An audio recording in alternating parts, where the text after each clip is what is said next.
خدا کے زندہ مقدس اور تبدیل کلام الہی میں سے آج جو قرآن کا حصہ آپ کے سامنے تلاوت کیا گیا ہے، میرے عزیزو،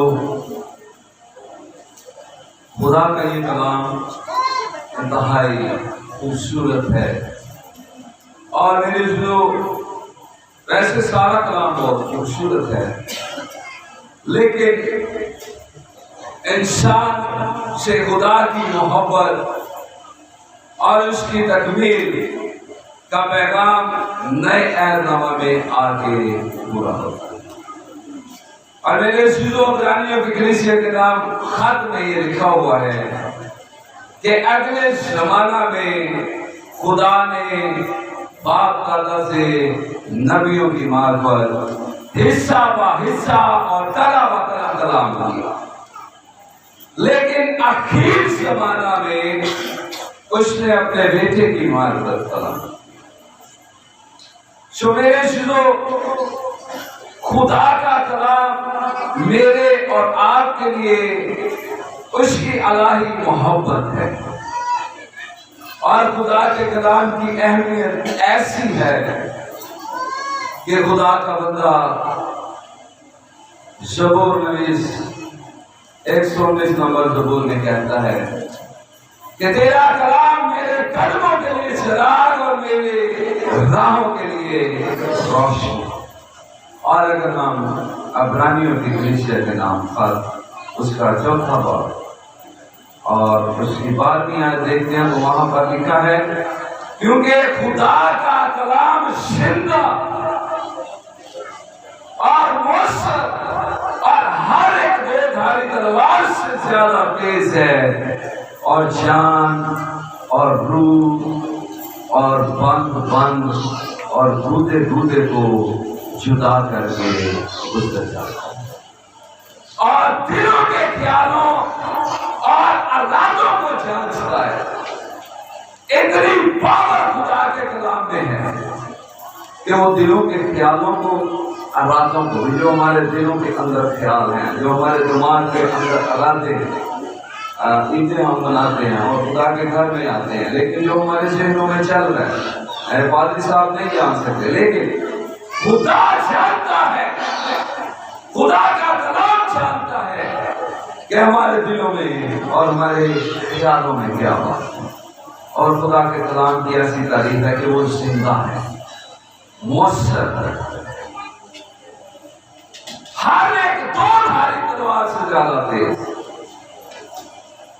جس کا کام ہے بند اور گودے کو جدا کر۔ اور آج جو کلام کا حصہ ہم نے تلاوت کیا ہے، متی کی انجیل اس کا 2واں باب، اس کی پہلی آیت سے 6 آیت کیا کرتا۔ خدا کے کلام میں میرے عزیزو، ہر سال کی طرح ہم خدا کے کلام میں سے سیکھتے ہیں، اور خدا کے کلام کی وسعت، جو گہرائی ہے، وہ اتنی ہے کہ ہماری ادراک سے پرے ہے، ہمارے خیالوں ارادوں سے اس کی کلام کی گہرائی اوپر ہے۔ اور ہر سال خدا ہمیں اپنے اس کلام میں سے کوئی نئی بات سکھاتا۔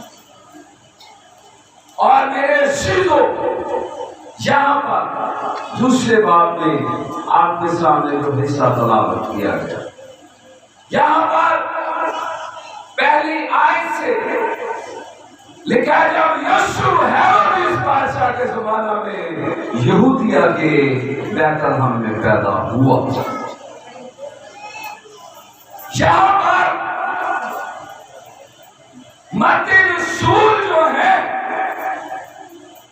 خدا یسوع مسیح کو بطور بادشاہ کے پیش کرتے ہیں، اور یہاں پر لکھا ہے کہ جب یسوع ہیرودیس بادشاہ کے زمانہ میں یہودیہ کے بیت لحم میں پیدا ہوا، تو دیکھو کئی مجوسی پورے سے یروشلم میں یہ کہتے ہوئے آئے، یہودیوں کا بادشاہ جو پیدا ہوا ہے وہ کہاں ہے؟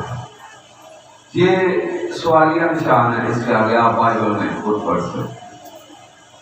اس کے آگے وہ بتا رہے ہیں کیونکہ پورب میں اس کا ستارہ دیکھ کر ہم اسے سجدہ کرنے آئے ہیں۔ یہ سن کر ہیرودیس بادشاہ اور اس کے ساتھ یروشلم کے سب لوگ گھبرا گئے، اور یہاں پہ لکھا کہ یہ سن کر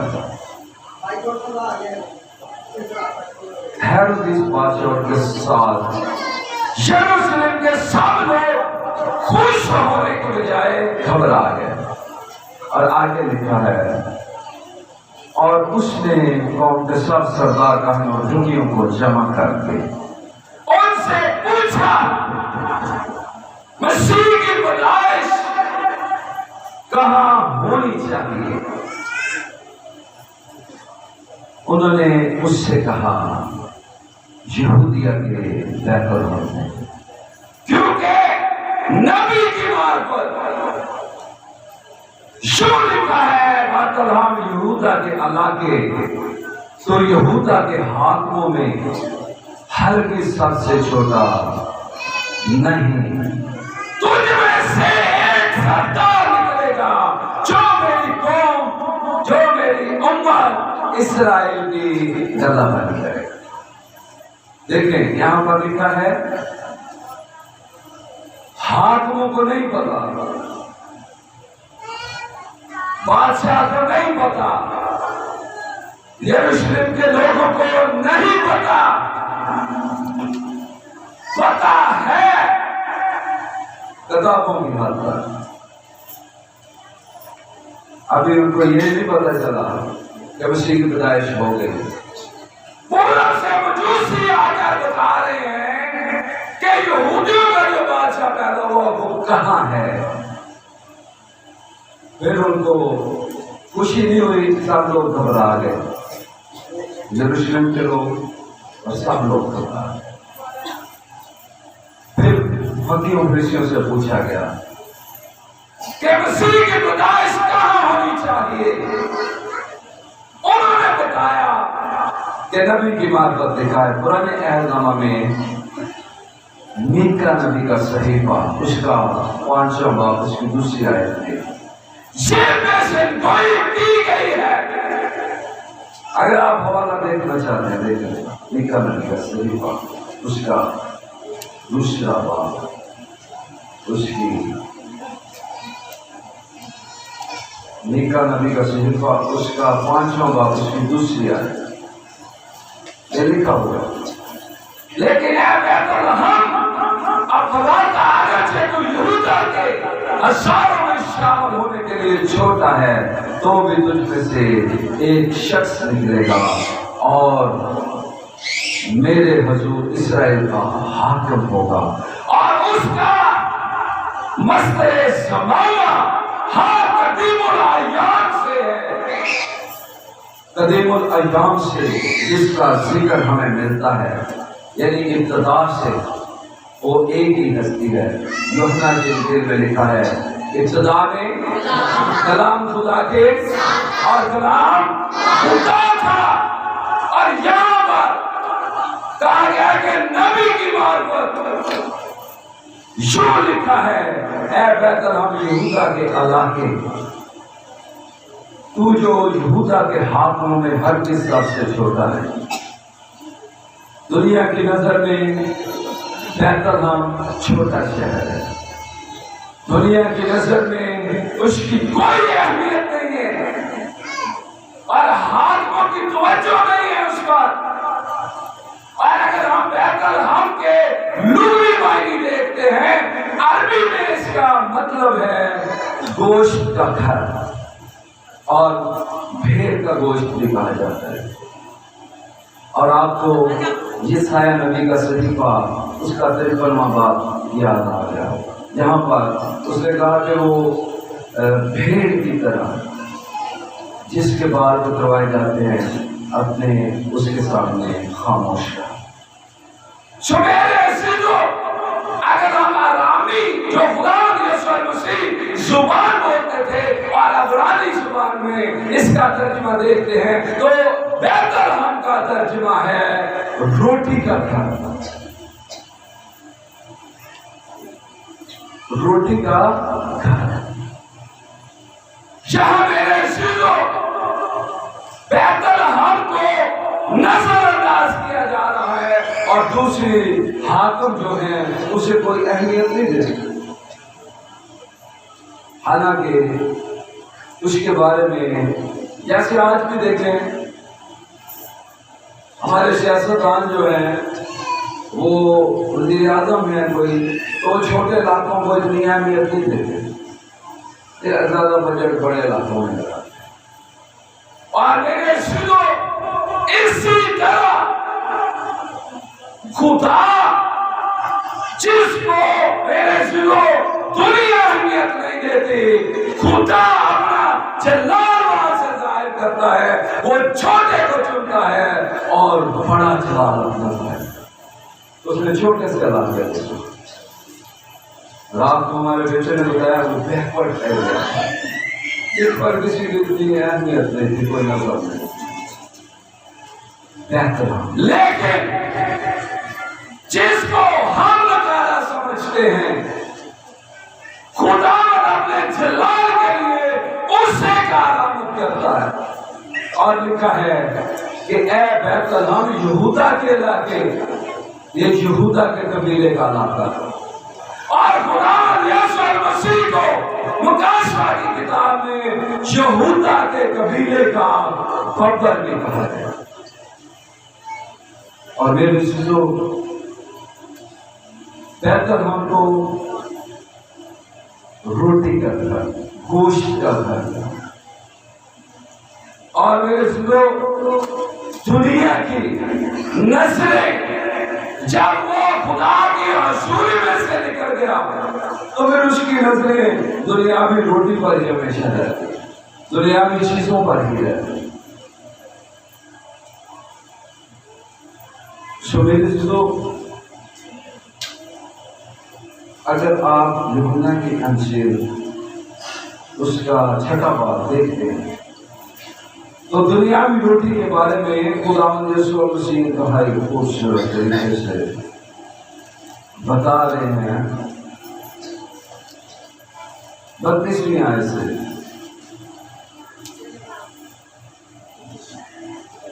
یسوع نے ان سے کہا میں تم سے سچ سچ کہتا ہوں کہ موسیٰ نے تو وہ روٹی آسمان سے تمہیں نہیں دی،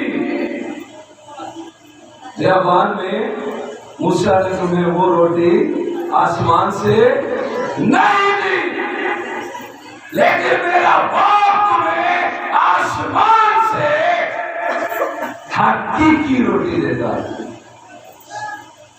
بیت لحم کا کیا مطلب ہے؟ روٹی کا گھر۔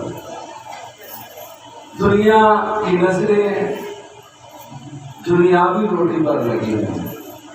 خدا یسوع مسیح کو جب آزمایا گیا، آزمانے والا اسے بیابان میں لے گیا، اسے بھوک لگی تو اس نے کیا کہا کہ تو ان پتھروں سے کیا ہے روٹی کھا۔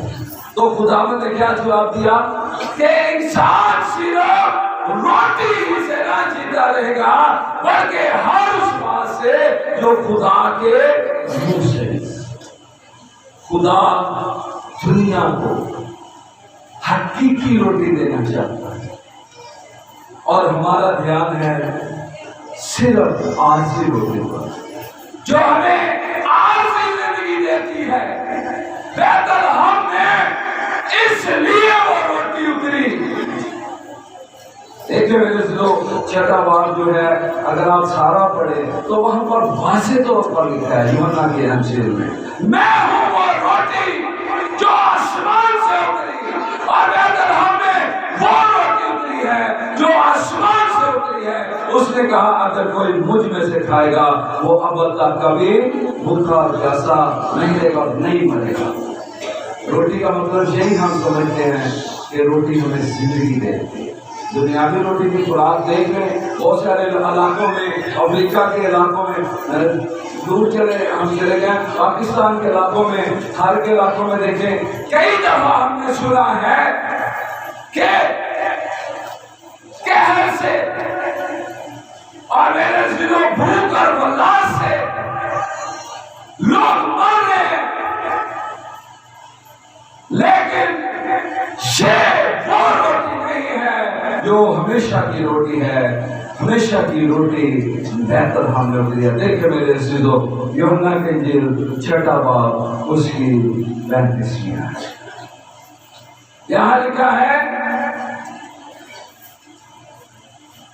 یسوع نے اس سے کہا زندگی کی روٹی میں ہوں، جو میرے پاس آئے وہ ہرگز بھوکا نہ ہوگا، اور جو مجھ پر ایمان لائے وہ کبھی پیاسا نہ ہوگا۔ اور میرے عزیزو، وہ ہمیں ہمیشہ کی روٹی دینا چاہتا ہے اور ہم عارضی روٹی دینا چاہتے ہیں۔ خداوند نے کہا یہ نہ سوچو کہ ہم کیا کھائیں گے، کیا پیئیں گے اور کیا پہنیں گے۔ ایسا کون سے لوگ کرتے ہیں؟ غیر ان چیزوں کی تلاش میں کون آتے ہیں؟ لکھا کہ تم پہلے اس کی رازداری کی تلاش کرو، پہلے تم اس کی بادشاہی کی تلاش کرو، تو یہ ساری چیزیں بھی تم کو مل جائیں گی۔ میرے عزیزو، حقیقی روٹی خداوند یسوع اور بیت الحم کا مطلب بھی یہ ہے روٹی کرنا۔ کیا ہماری نظریں دنیاوی بیت الحم پر ہیں یا ہماری نظریں حقیقی بیت الحم پر ہیں جو حقیقی روٹی کا گھر ہے، اور وہ حقیقی روٹی ہمیں ہمیشہ کی زندگی دیتی ہے، اور ہمیشہ کی زندگی ہمارے خدا پاک اور اس کے بیٹے میں ہے۔ اور اس نے کہا میں دنیا میں اس لیے آیا کہ وہ زندگی پائے اور کثرت سے پائے۔ ایسے لوگ حقیقی روٹی ہمیں زندگی عنایت کرتی ہے۔ ایسے لوگ آگے ادر میں جب انسان گناہ میں گر پڑا تو میرے عزیزو وہ موت کی حالت میں چلا گیا، اس کے پاس وہ خوراک نہیں تھی کہ جسے کھا کر، وہاں پر لکھا ہوا ہے کہ بارے عدن کے اندر 2 درخت لگے ہوئے ہیں، ایک نیکوکر کی پہچان کا اور ایک حیات کا درخت، اور خدا نے اس درخت کے چوگرد کیا لگایا؟ پہرا لگایا، کئی انسان بڑھ کر اسے کھا نہ لے اور ہمیشہ جیتا رہے۔ سو میرے دلوں، خدا خود سے ہمیں حیات زندگی دینے کے لیے آیا ہے، اور وہ زندگی اس کے بیٹے یسوع مسیح ناصری میں ہے، اور اس کا اس دنیا میں آنا ہمیں زندگی دینا ہے۔ یہ میرے دلوں خدا کا ہم پر فضل ہے کہ وہ ہمیں حقیقی روٹی دینا چاہتا ہے۔ ہماری نگاہیں عارضی بیت الحم پر نہیں، ہماری نگاہیں ہمارے زندہ خدا یسوع مسیح پر ہونی چاہیے۔ میرے سنو، وہ حقیقی روٹی ہے جو آسمان سے اتری۔ اور میں یوحنا کی انجیل اس کا 6 باب اس کی 4 آیتیں آپ کے سامنے پڑھوں گا۔ لکھا ہے یسوع نے ان سے کہا میں تم سے سچ کہتا ہوں کہ موسیٰ نے تو وہ روٹی آسمان سے تمہیں نہیں دی، لیکن میرا باپ تمہیں حقیقی روٹی دیتا ہے، کیونکہ خدا کی روٹی وہ ہے، یہاں غور فرمائیے، خدا کی روٹی وہ ہے جو آسمان سے اتر کر دنیا کو زندگی بخشتی ہے۔ میرے دلوں اس بات کو سمجھ لیے کہ حقیقی روٹی وہ ہے جو آسمان سے اتر کر دنیا کو کیا بخشتی ہے؟ زندگی بخشتی ہے۔ اور خدا نے دنیا سے ایسی محبت رکھی کہ اس نے اپنا اکلوتا بیٹا تاکہ جو کوئی اس پر ایمان لائے ہلاک نہ ہو بلکہ ہمیشہ کی زندگی پائے۔ ایسے لوگ دنیا کی روٹی کے چکر میں نہ پڑیں، اس سے لڑائی جھگڑے فرقے بدعتیں بغض ناچ رنگ نفرتیں پیدا ہوتی ہیں۔ حقیقی